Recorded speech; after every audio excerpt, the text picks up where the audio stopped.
I give the floor to the representative of the Russian Federation.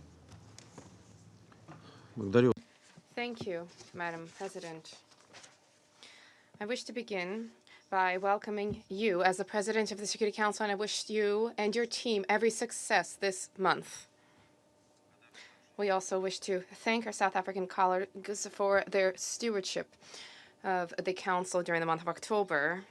We thank today's rapporteurs, the Deputy Secretary General, Madam Amina Mohammed, as well as the Permanent Observer of the African Union to the United Nations, Madam Fatima Mohammed, for information about the outcomes of the joint solidarity mission that was held with representatives of both organizations to the African Horn.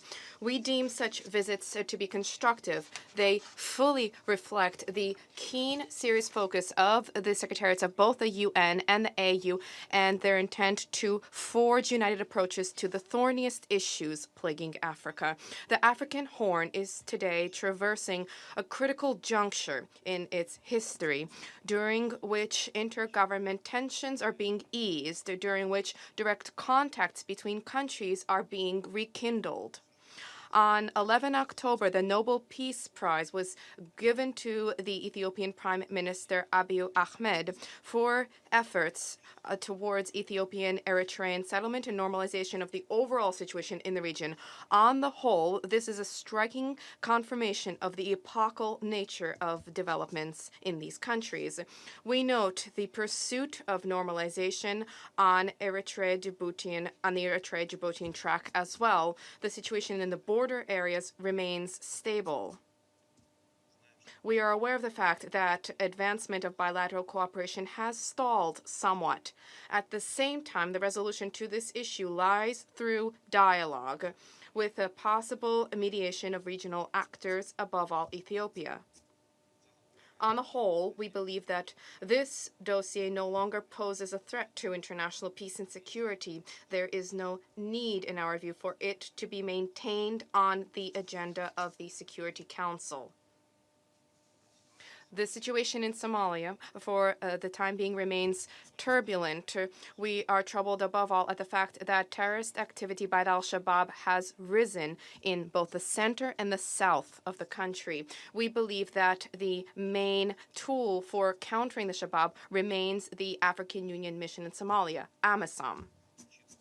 In the light of the daunting humanitarian situation, we intend to continue delivering assistance to Somalia and Somali refugees from neighboring countries through earmarked contributions to the relevant World Food Program funds. We shall also continue to train Somalian civilian personnel with federal budget funds being used. We note with satisfaction that the situation in Sudan has normalized. A constitutional declaration has been signed, a prime minister has been selected, and a transitional government has been put together. Now, the challenge for the international community is to help to ensure the economic recovery of this country. We support the call of Amina Mohammed to lift the remaining unilateral restrictive measures vis-à-vis that country. We note that there has been progress in the situation in South Sudan. At the same time, what remains questionable is the possibility of what is provided for under the renewed peace agreement, namely provisions for the transitional government to be set up by 12 November.